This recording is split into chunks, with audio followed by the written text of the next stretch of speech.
Congratulations! Your business is growing, and it's growing because you've got great people, smart, talented, and ambitious.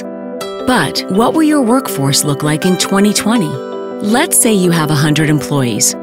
If you're like the average American company, about a fifth of them are 55 or older. These folks still have a lot to contribute, but they've worked hard for many years. And as 2020 nears and more of them turn 65, many of these workers would like to retire. So, just to stay at current strength, you'll have to replace those retirees with new employees. But you're growing, and even growing by just 2% a year, you'll be adding another 14 employees by 2020 just to keep pace.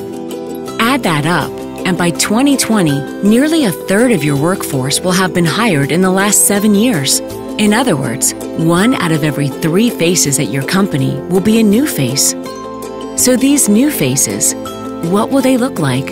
In 1980, the workforce was 82% Caucasian, 10% African American, 6% Hispanic, and 2% Asian. By 2000, those numbers had shifted dramatically, and by 2020, those numbers are projected to shift even further.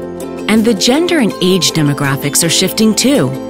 This means the workforce of 2020 will have different cultural, ethnic, racial, generational, and religious backgrounds and experiences.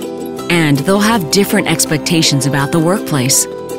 So what does all of this mean for your business? People talk about the workforce of 2020 like it's going to arrive in a spaceship on New Year's Day as soon as the calendar flips. But of course, it doesn't work like that.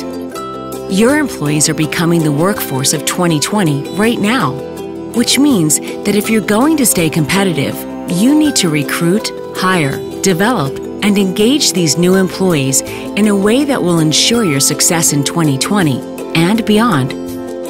You need to be designing a culture that's inclusive of this ever more diverse workforce right now. The question isn't really whether you'll be ready for the workforce of 2020 in 2020. The question is, what are you doing to cultivate the workforce of 2020 right now?